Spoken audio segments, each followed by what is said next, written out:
Kita semua memiliki prioritas yang berbeda. Prioritasku dalam berkarya adalah mewujudkan sebuah visi. Aku ingin semua yang telah kucapai tidak berhenti di sini, namun terus berkembang. Tidak ada yang memahami prioritasku selain diriku sendiri dan Bank Mandiri. Mandiri Prioritas, memahami prioritas Anda untuk kini dan masa depan. Halo Bapak dan Ibu sekalian, apa kabar? Selamat datang dalam event spesial Luxury Plan as an Alternative Investment yang diselenggara oleh Art Moment Jakarta dan Mandiri Wealth Management Group. Dan kita akan saksikan bersama, inilah persembahan spesial untuk Anda.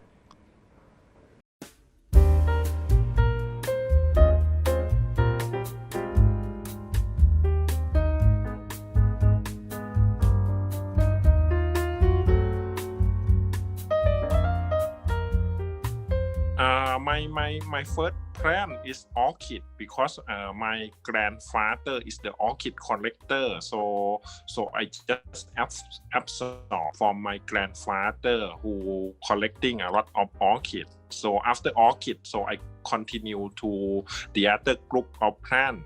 Orchid is my first plant, like Vanda, Cattleya, something like that.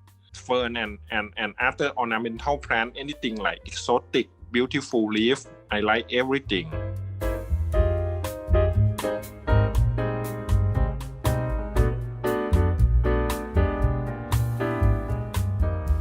Halo, nama saya Daniel.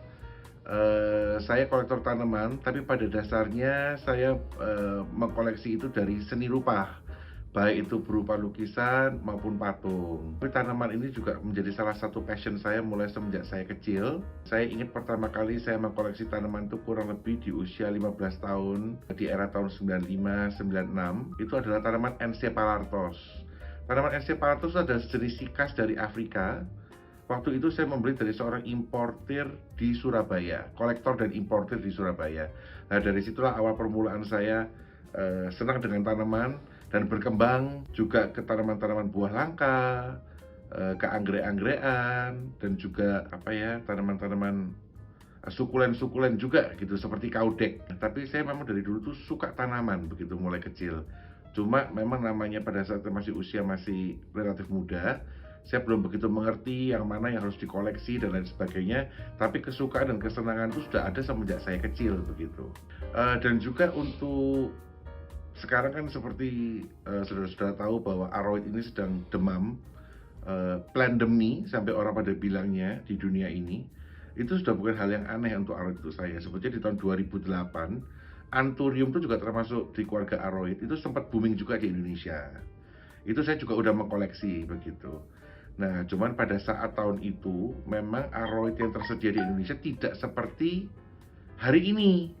Ya, zaman saya main itu tidak ada kita yang ngerti namanya Monstera obliqua atau Adansonii variegata atau Deliciosa mint maupun white mint dan lain sebagainya yang sekarang menjadi primadona. Itu di zaman saya main 2008 itu tidak ada begitu. Jadi hobi aroid ini menjadi hobi yang tidak berkembang di saat itu ya. Saya cuma punya jenis-jenis itu aja di anthurium.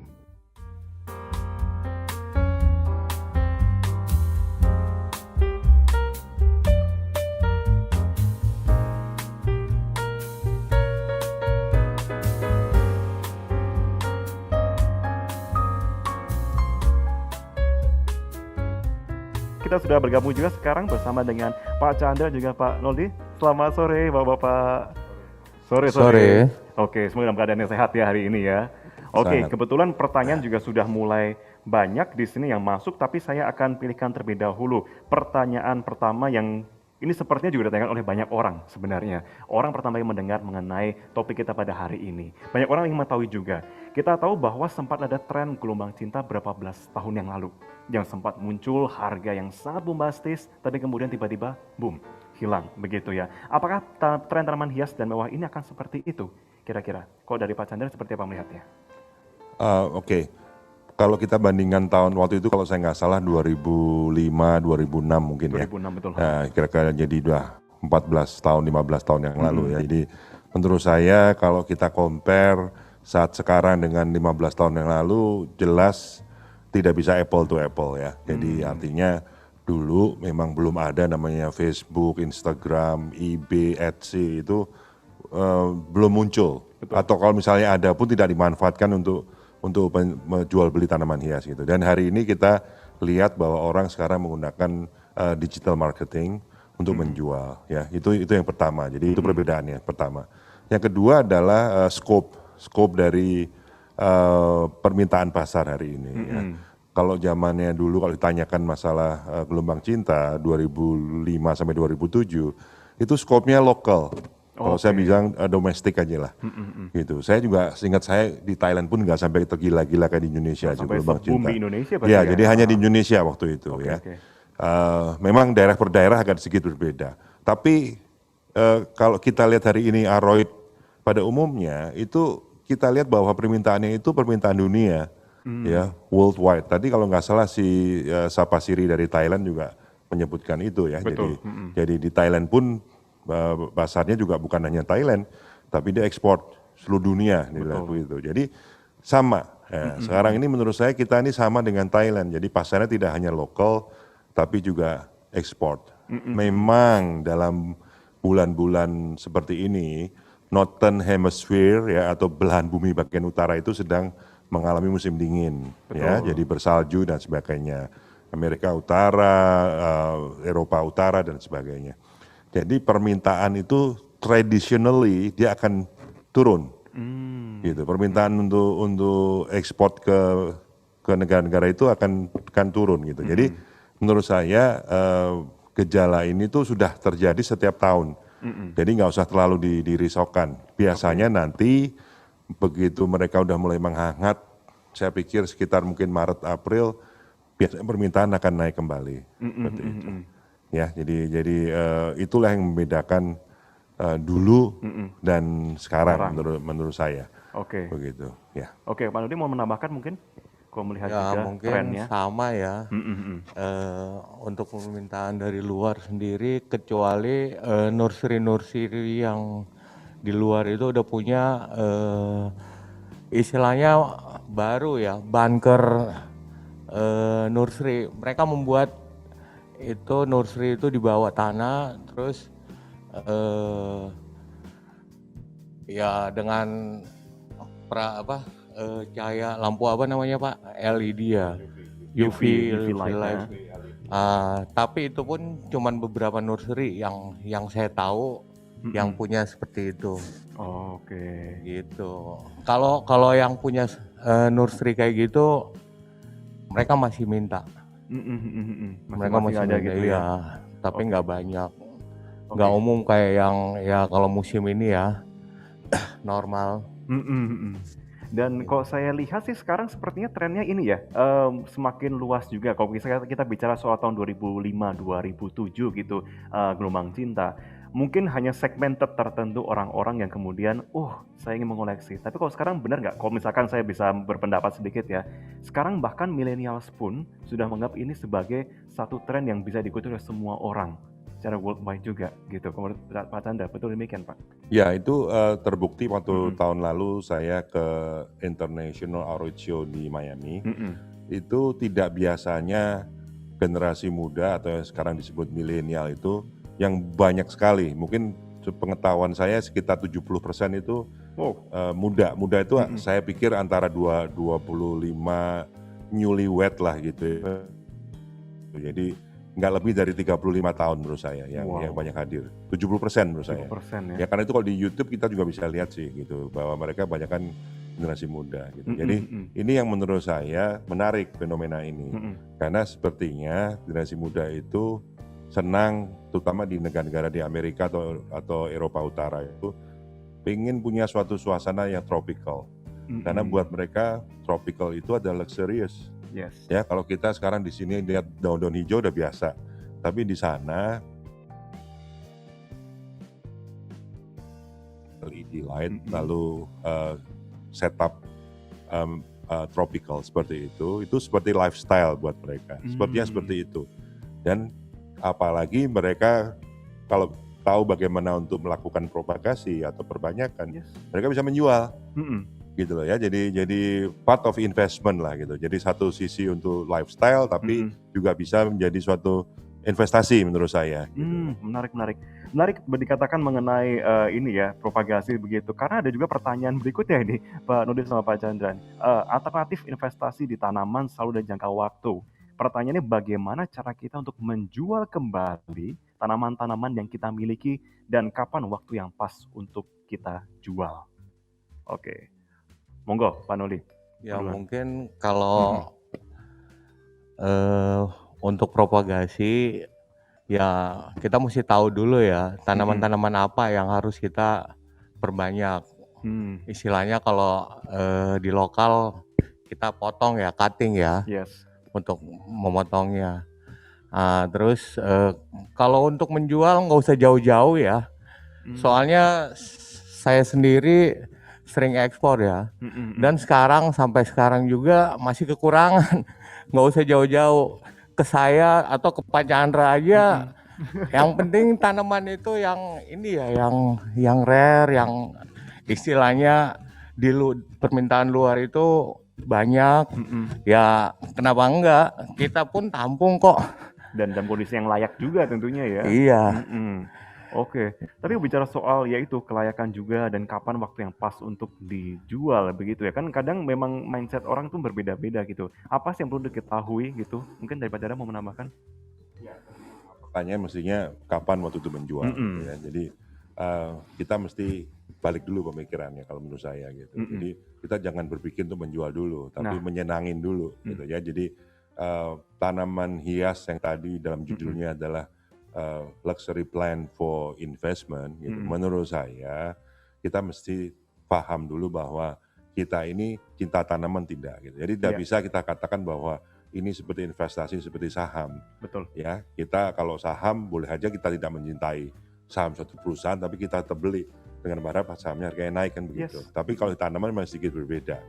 Ya, jadi kita harus mencintai tanaman ini dulu, lalu berpikir untuk bagaimana melakukan propagasi seperti tadi Pak Nurdin dikatakan dan menjual.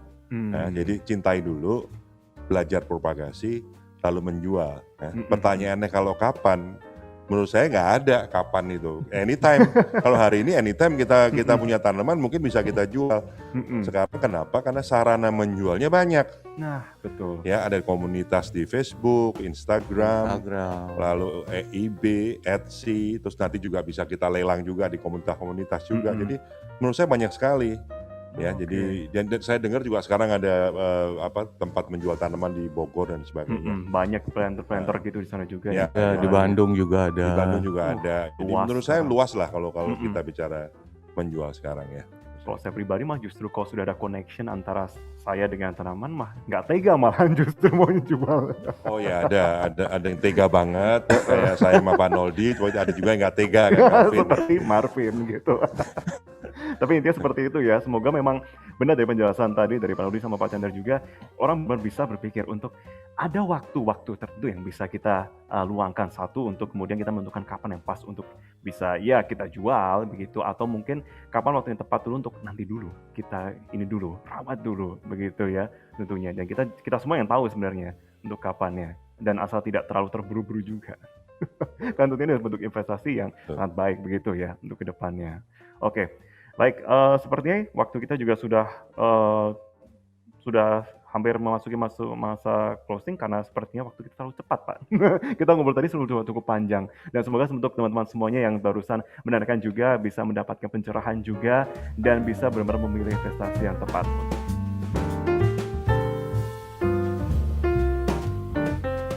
So number 1 is SS Philodendron Spiritus Sancti. Number 2, I think, is the Philodendron longicrobum, Liano Miano longicrobum. And number 3, I think, is the Philodendron Chopii. Number 4 is Monstera Bosiciana and Deliciosa. Number 5 is Monstera obliqua. So this is all the high-end market for the serious collector. So for beginner, I think is the top class is Monstera Bosiciana albo. or Monstera Bosiciana aurea.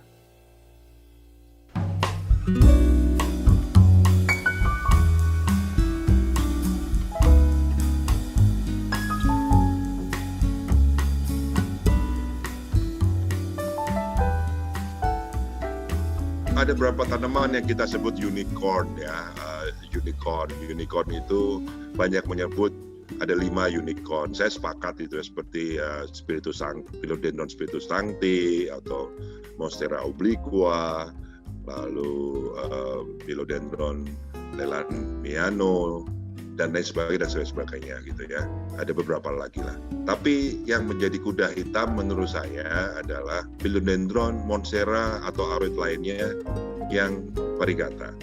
Menurut saya mungkin dalam sejarah umat manusia, menurut saya ini baru sekarang ini orang dalam tahun-tahun ini mengerti apa itu tanaman variegata, mengerti betapa sulitnya memelihara tanaman variegata, mengerti bagaimana tidak mudahnya memperbanyak tanaman variegata, mengerti bahwa tanaman variegata itu adalah tanaman yang lebih mahal daripada yang normal.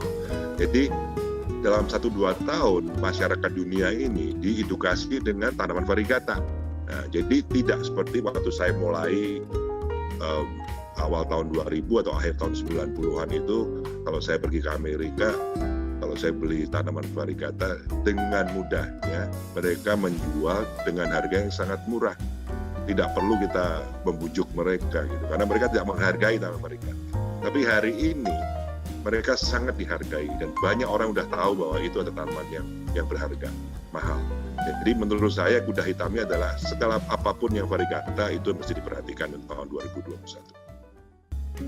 Demikianlah acara kami dalam Luxury Plan asal Alternative Investment. Semoga bisa memberikan gambaran untuk Bapak Ibu semua ketika menentukan pilihan investasi lain selain yang sudah ada saat ini. Sampai jumpa di kesempatan lainnya. Sampai jumpa.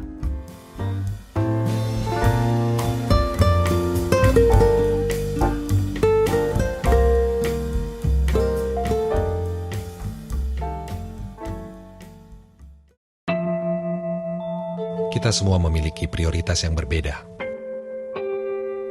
Prioritasku dalam berkarya adalah mewujudkan sebuah visi. Aku ingin semua yang telah kucapai tidak berhenti di sini, namun terus berkembang. Tidak ada yang memahami prioritasku selain diriku sendiri dan Bank Mandiri. Mandiri Prioritas, memahami prioritas Anda untuk kini dan masa depan.